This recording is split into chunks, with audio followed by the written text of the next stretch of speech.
Welcome to Squirrel Marketing. This is Bill Bronson. Hello. And Jeffrey Cooperstein, sports podcast legend. And this is Squirrel Marketing. You know that never gets old. You do like that. Yeah. Never gets old. Sports podcast legend. Well, you got to live up to it, though. Trying. So. Got plenty of time. So Squirrel Marketing, we talk about marketing things, and then we squirrel off in different directions, and we hope you enjoy today's episode. We're going to talk about leadership versus management, and then we're going to talk about some leadership styles. And why is that important? Well, if you manage other people in any way, shape, or form, or have any employees, or even a group of people that help you out with something, then you're interacting with them for the reason of moving the ball forward, of achieving a goal of some kind. And if your management style is just something that you pull out of your hat and you have no idea what your management style is or why or where it came from, what your motivations for it are, and maybe you don't even care, then you're going to get that kind of result from your people. So it's important for you to study management styles, leadership styles, and understand what the pitfalls are of some of them so that you can overcome those pitfalls and make the best of it. But so, Jeffrey, what do you think leadership means? How is it different from management? Leadership is, I think it's being a person that can be looked up to for an answer. Whether that answer is how to go about doing a task or how to manage this certain situation. I think leadership is a more encompassing term than management. Management is sort of, okay, I'm your boss, you do what I say. Leadership is guiding the people along the way to get to that end goal. And, there are obviously, like you said, plenty of different leadership styles. And you really have to, in order to be a good leader, you have to identify what your style is. And based on the people that are on your team, you have to either adapt that style or keep that style and improve it to make sure that your people are receptive to you. Well, that's interesting. Your first inclination is right, and that is that a manager, their goal is to get production out of you, to provide you with the training, and to perform the tasks. And management by itself can be very cold, which is why managers need some sort of leadership abilities Correct. To help motivate their team. So a leader is more of a motivational role. The word manager, I think, has a stigma about it, don't you think? Well, you can manage a computer system. Right. You can't inspire a computer system. Right, absolutely. And you can't lead computer systems, which, I guess in the future maybe there's a... It could happen. It could lead a clone army of computers. All the Microsoft ones will be breaking down over here, and the Apple ones will be going strong. Oh my gosh. Androids. Androids. If you have an Android, what are you doing with your life? I'm not sure. I know Android has a big place, and my son likes it. My wife kind of likes it. Every time, because I've been an iPhone guy since the iPhone 3. Every time I get like a green text message, I'm like, Android. Yeah. Well, here's a funny thing. I had a HP Jornada. I'm not sure if I told you this on a different episode or not, but I'm likely to repeat myself. So I had this HP Jornada, which at the time was the top of its game. It was the thing. And it had a flip-down keyboard that you could type on. And so when the iPhone launch speech came out and I was anticipating getting an iPhone, they had this thing that you could download, this template, and you could fold it and tape it and whatever. Mm-hmm. And you basically made a sleeve to slide your phone in that looked like an iPhone. So your phone could be an iPhone, right? But it wasn't an iPhone. But it wasn't. That's funny. I've never seen that before. And so just for fun, I would carry my HP Jornada around in this sleeve that looked like an iPhone. And my family thought I was nuts. But I was just anticipating the iPhone that much. That's hilarious. The 3S, I think it was. I mean, we're squirreling pretty hard here, but for me, Apple, I'm completely sucked into the scheme that is Apple and Yeah. its products. No, I like it a lot. In fact, I got a Mac Mini. I put it on the wall behind a big curved monitor, and I've got a surround sound bar behind that, and you can't see any of it. All it looks like is a monitor on the wall, and there's nothing below it except shielded cable, and then it's really clean. It's really nice. But yeah, back to leadership. So, this whole thing kind of started. Leadership has been a big area of study for a long time, but not as long as you'd think. I mean, so basically in the early 1900s, they really started to look at leadership. Before that, it wasn't even a deal. It wasn't anything. And now it's everything. It's a big deal, yeah. Leadership is everything. It's all about how people feel and stuff. So, well, and I don't know if this has any correlation to it. You can probably speak more to this, but now more than ever, you're seeing these leadership conferences pop up everywhere around the world. Like they're, something really important to attend, and when you go to it, you'll get these great things out of it, and when you leave, you'll come back a better leader and all that kind of stuff. Oh, absolutely. Well, we'll get to that, but it's because everything is trending towards feelings rather than actions. And the transformational leadership is all this big utopian future of what you could be, and that's great if you mix it with reality and with action, right, which we'll talk about. But so, when it first kind of started, the first theory or part of leadership that they started looking at was the traits approach, which is that traits approach focused on the traits that made a leader. So like Lincoln or Joan of Arc or Napoleon or Gandhi, they focused on these personality traits that made a great leader, and they felt like you were born with it. You couldn't learn it. Leaders were born, not made. That was the thing. And it was that way for a while. And so other people didn't aspire to become a great leader. If they didn't have it, they didn't have it. Right. It's like, can you play the guitar right out of the box without any lessons? Then you have the talent. Otherwise, you can't learn it. And that's just not true. So like in the 1950s, they discovered the skills approach. And they started looking more into the skills, things that could be learned. Rather than focusing on personality, it was also sort of, though, the same kind of deal where you had to be kind of born with it. Like, what I mean by that is you were either born into an advantageous family and you could go to college and get higher education and all that, but they felt like it was a skills thing, so that a great leader had superior knowledge and abilities, not just personality traits. Right. They still kind of felt like it was a special class of people who could be a great leader. They just felt like now it was more about your abilities than your personality. Yeah. And I don't know. I kind of think leadership, when you think of a good leader, you also think of someone who's kind of dynamic, someone who's inspirational as a person. So that is a personality trait.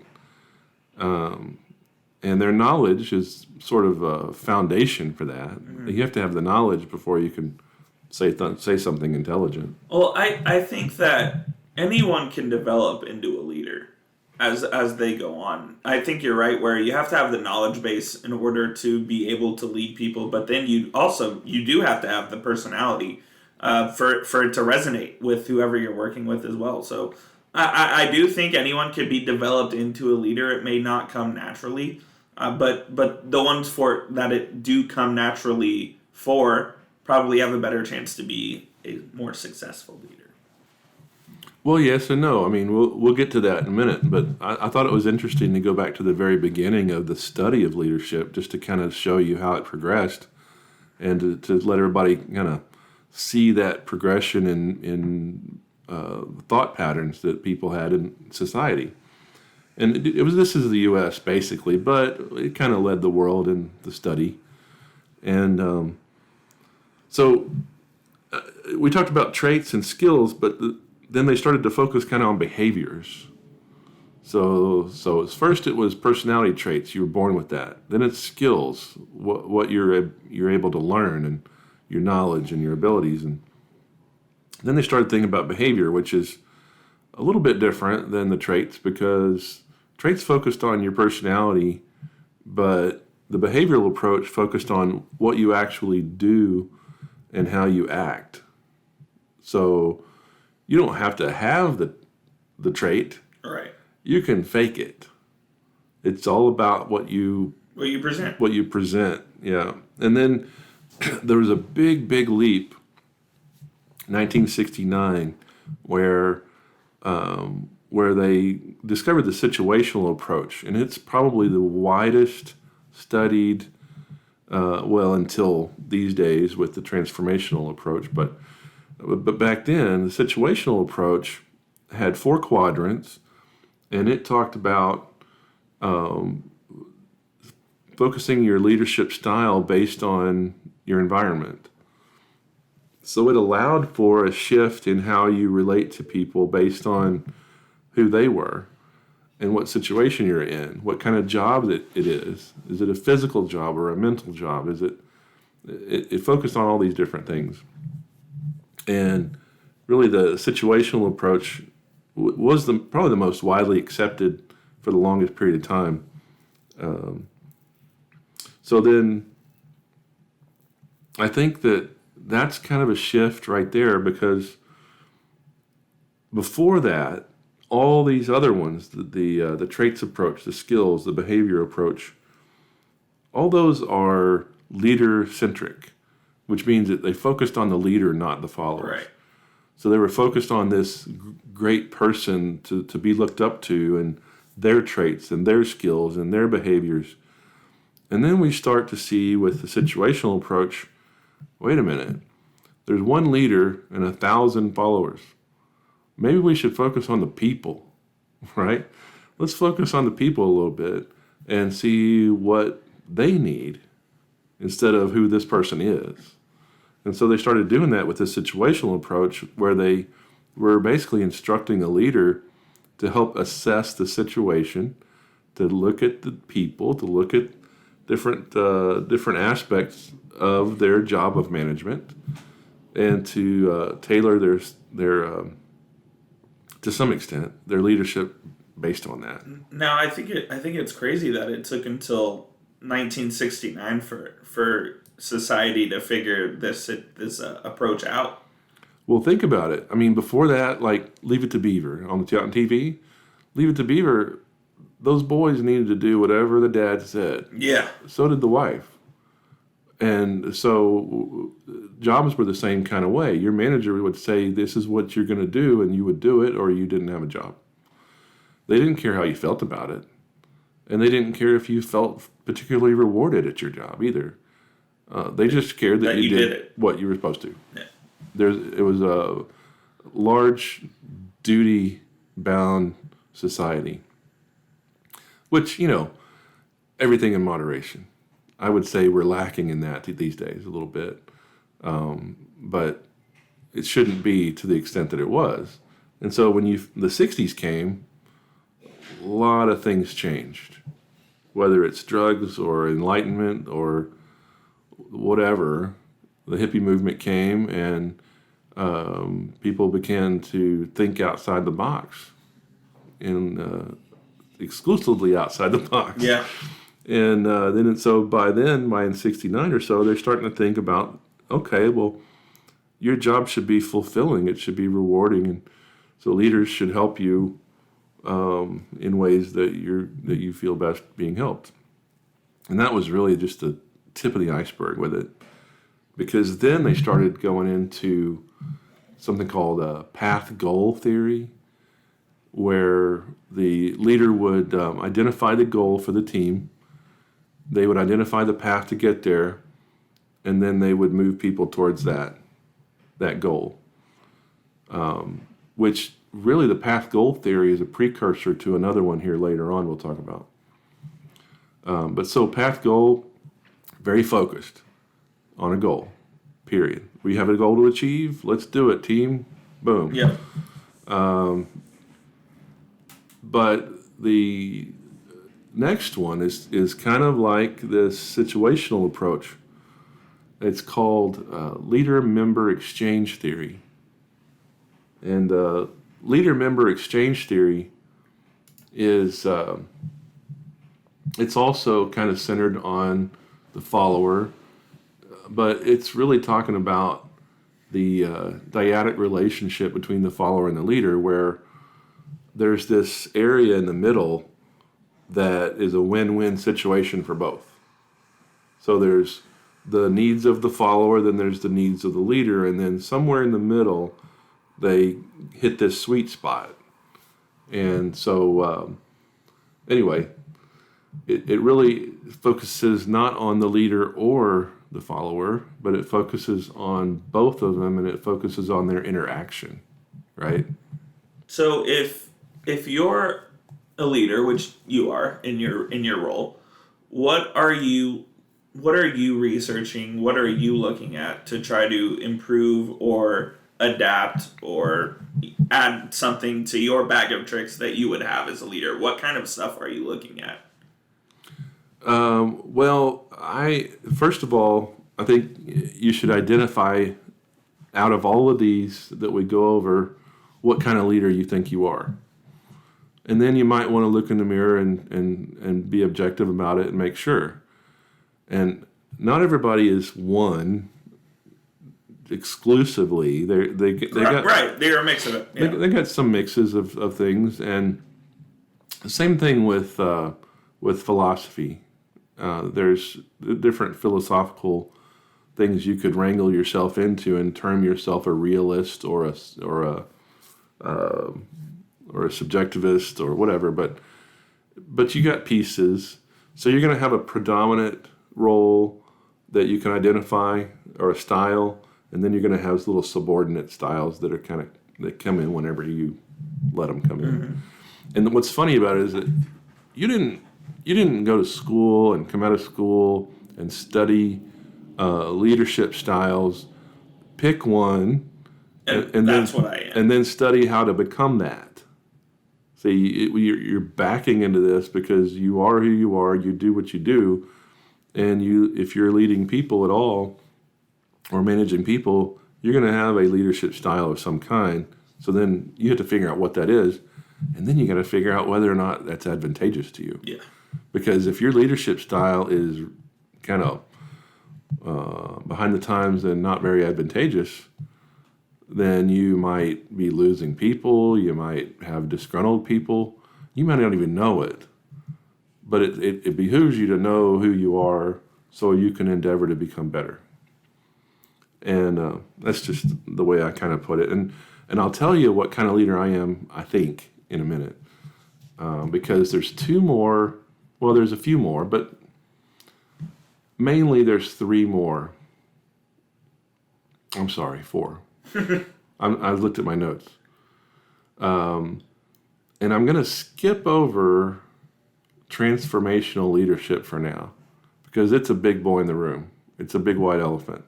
And the next one, but beyond that, is called authentic leadership. And now this is something that up until this point, there were very few people kind of doing it.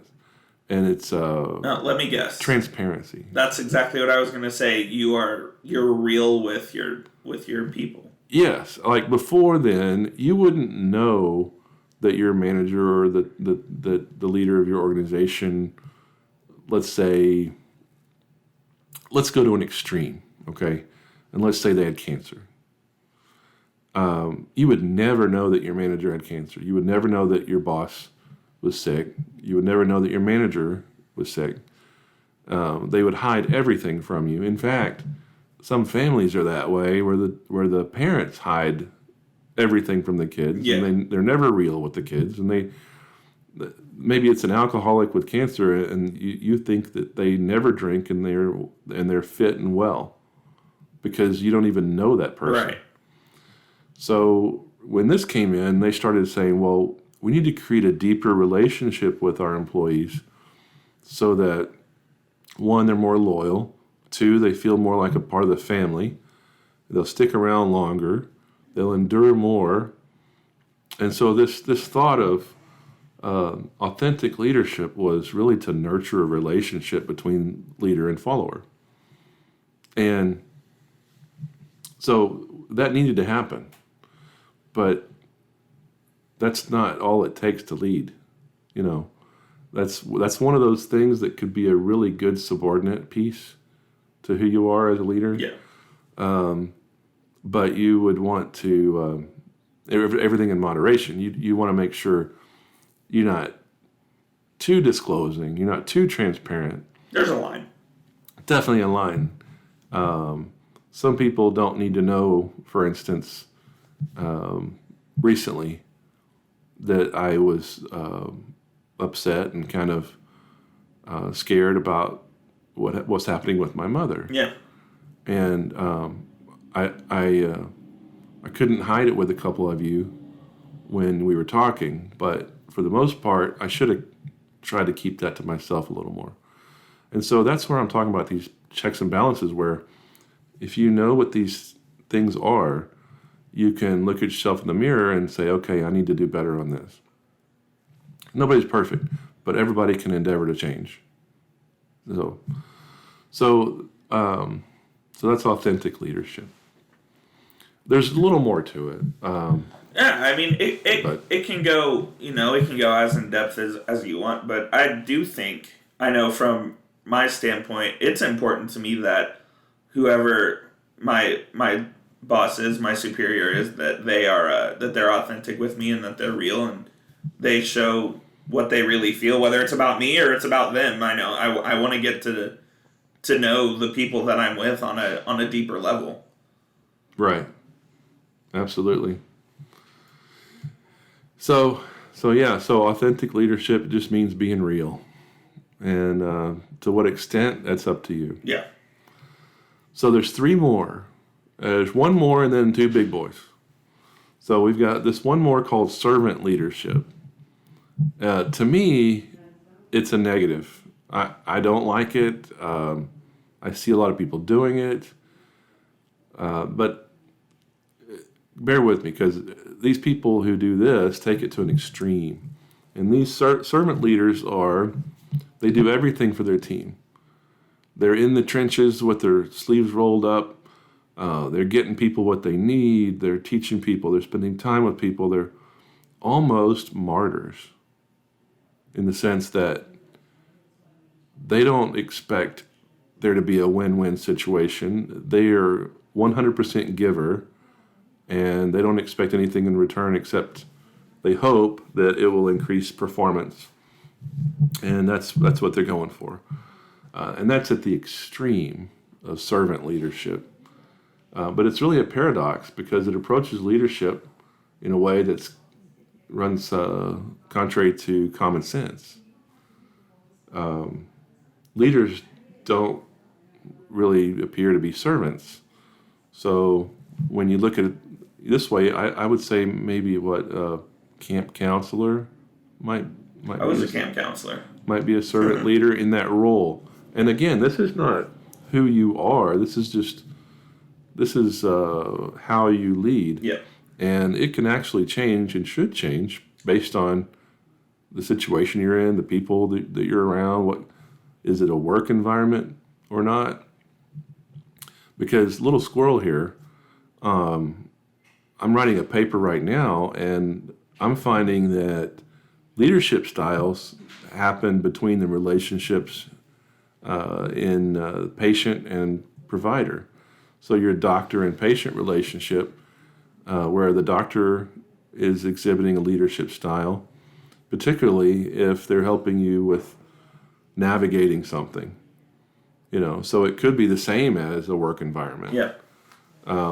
Or a caregiver, how they interact with the population at the nursing home. They're exhibiting a leadership behavior of some kind because they're helping these people adapt or whatever, which moves me into the next one called adaptive leadership. And this is what I actually feel I am. for the most part.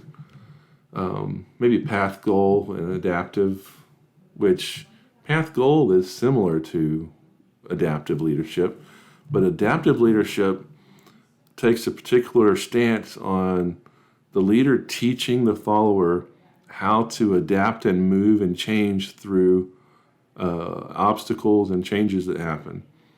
And to the point where you're actually training these people how to adapt in their life, not just at work. Right. So you're helping to educate and mentor your followers into being better problem solvers, or teaching them how to get past obstacles. And one of the things about an adaptive leader is you focus your team on a goal. You focus them on a challenge. And if there's a problem that comes up, then an adaptive leader usually will bring everyone involved into the situation and help focus them on the challenge. And then as a team, navigate around that challenge to get to a successful situation. Or, some cases it's not successful, but you help the team navigate the problem. Right.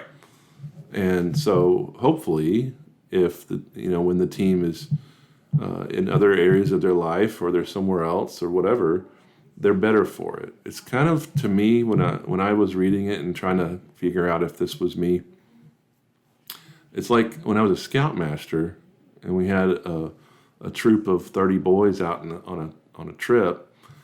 We would have to leave the area better than we found it, at least as good as we found it. Yeah. But my deal was, let's try to figure out how to improve the area in addition. So if something's broken, why don't we fix it while we're there on the camping trip? We got a couple of days. Certainly we can get some tools out the back of the truck and fix this thing. So we would normally fix things, and then we would leave it as good or better than we found it. Leave no trace. That's the motto. Well, for me, I want to do that with people also. I want to leave you better than I found you. I want you to be more knowledgeable, or more intelligent, or more capable, or more confident at the end of our relationship, if that ever comes, then I found you. So that's kind of the deeper part of what an adaptive leader would be. And it's important for me to endeavor to become a better adaptive leader. I've latched onto that. And I am opposed in some ways to a strict transformational leadership, which we'll talk about next. Yeah, I mean, I think it's always important for, not even just as a leader, but like for any person in general, to be in a better place than you were once you got to a certain place. That didn't make sense, but you know what I'm saying. Like, yeah. Like I when I join here in August, I want to be a better place whenever I leave here, whenever that may be 10 years down the road, whatever. I want to be a better person than I was when I joined. That I feel like if you have that mindset going into any job, any relationship, any part of life in general, if you leave a place better than you found it, then you're in good shape. Yeah, absolutely. And I want that for other people. Yeah. I want it for me too. But so when you first came here, how do you feel about your path to now? Was there any of this stuff we've been talking about today involved, or could you identify parts of my leadership style? Or yeah, I mean, I think that this was really my first foray into the corporate world, so I think you were extremely patient with me in the first few weeks, just trying for me to get adapted to this situation, because it was a tough transition for me, but now that I'm used to the day-to-day, I'm used to everything that's going on around me, it's become a lot easier. No, it's definitely a credit to you, because I think you were definitely patient with me and how I felt about things, and my role has changed since I've been here.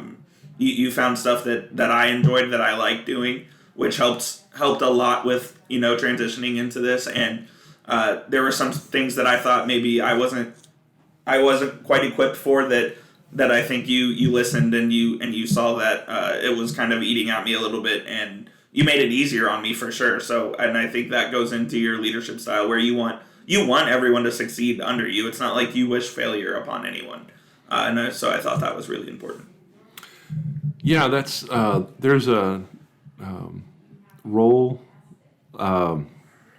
ability thing where you try to help match people to their abilities. Yeah. And then there's where you try to match people based on their views or how they feel about things. But for the most part, you got to be adaptive, and you got to teach your team how to adapt through changes. And I think it's one of the most pivotal leadership styles because it focuses on action, and it focuses on the action of getting past obstacles and dealing with change. And I think these days, especially and maybe from now on, we're going to see rapid change in our world on a regular basis. And it's people who can perform while adapting to these changes, and people who can get past them and get around them and figure things out, that those are the people who are going to build the world. It's not the people who feel inspired only. There's got to be action involved, and that's where I thought some transformational leadership pieces may bleed in to adaptive leadership. But if adaptive leadership is not the first and foremost central key to how you relate to other people, then you just got a bunch of people sitting around thinking. Yeah. And that's okay if you're in a think tank or if you're a philosopher or whatever. But I also think that there's a place for transformational leadership, and that would be when, for instance, you're speaking to the entire company about your vision for the future and how you might deal with everyone overall. So, for instance, let's just go down the rabbit hole here a little bit. Let's say you have a core group of executives that you manage, or a core group of the team members. We'll use the marketing team as an example. But let's say the marketing team is my direct reports, and I'm a VP over a whole region. Okay, so then adaptive leadership might be my leadership style as it pertains to my team. But when I'm addressing the whole region in a conference call or webinar or whatever, then perhaps I'm more transformational. So I was going to ask that question. Do you feel that your leadership style is different, for instance, when you're dealing with me, or if you're dealing with someone else? Do you see a difference in that? That's an interesting point. Typically, you don't change your leadership styles based on the person. You may adapt them a little, but you still have an overarching, fundamental pattern that you follow with people. And so if my pattern is to help you overcome obstacles and make sense of your surroundings and help teach you how to maneuver and perform, then that's going to be the same no matter what. But I think when you deal with people in a different situation, such as a conference call with 1,000 people on it versus a team meeting and some actual tasks we got to perform, when you have a prime directive and it's a lot of people, then perhaps you can be more transformational. There's another, I guess, the antithesis of transformational leadership, which is called transactional leadership. And so this may help explain it better.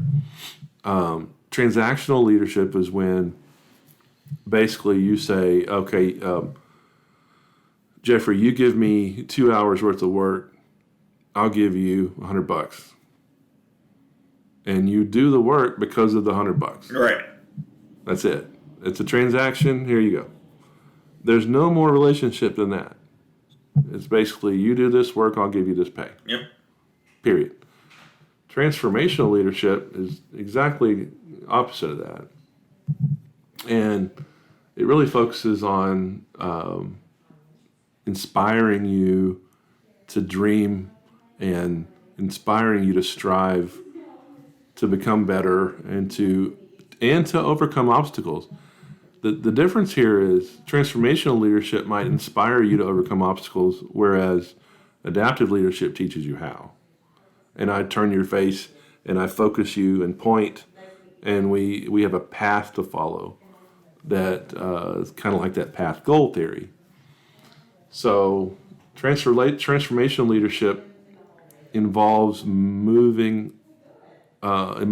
moving a lot of people, and not just a lot of people. I suppose you could have a transformational leadership style with your daughter or with with a child as a parent, particularly when you're trying to get them outside their own head and help them dream a little. You might take a transformational leadership role there, and then pop right back over into adaptive. Gotcha. But some transformational leaders, like, for instance, I think that Steve Jobs was a transformational leader in public and largely transactional the rest of the time. After we've seen all the stuff that's come out about him after his death and whatnot, it seemed like he was a very cutthroat, it's going to happen this way or it's not going to happen at all kind of person. Right. But then there's also some indication that he had a adaptive leadership style with the people he was working with closely. So if he's passing through a department and they're not and they're not on his direct creative team, then he would probably be transactional with them. But if he's on their direct team, he would be adaptive, or maybe past goal, where he's focusing them on achieving a goal. Yeah. But not necessarily caring about their future, unless it pertains to his company. And he's making a lot of money out of it. Very narcissistic. Yeah. A lot of transactional leaders tend to be narcissistic. But anyway, so when you look at transformational leadership, though, and you're able to emotionally move a lot of people, and you're idealizing transformational leadership, you also got to realize that maybe moving a lot of people is not necessarily a good thing. So, for instance, Hitler, right? Yeah. Hitler inspired a lot of people. He was dynamic on stage, basically, in front of people. He was moving and manipulative. And so the thing that they did, let's see, I think it was in, when was this? 1978, roughly? They called it Pseudo-Transformational Leadership. And where transformational leadership was involving raising the level of morality in others, which is something that Burns said in 1978, you can't really use that definition when it comes to Adolf Hitler. So transformational leadership added a component called pseudo-transformational. And that's what? To describe someone who moves a lot of people, but not necessarily in a morally good way. Gotcha. There's a lot of other examples of that, but that's basically it. So all these different traits, all these different styles, they call them leadership theory. They call them leadership approaches, whatever you want to call it. These are the main ones. And there's a bunch of other little offshoots, but these are the big ones. Maybe in future episodes we can go on some of those offshoots. Or as we like to call them, squirrels. Squirrels. All right, well, that's all the time we've got today for Squirrel Marketing. Woohoo! Woohoo! Have a good weekend. A good week. Or a good week. As the case might be. And we'll see you next time. Next time. Bye.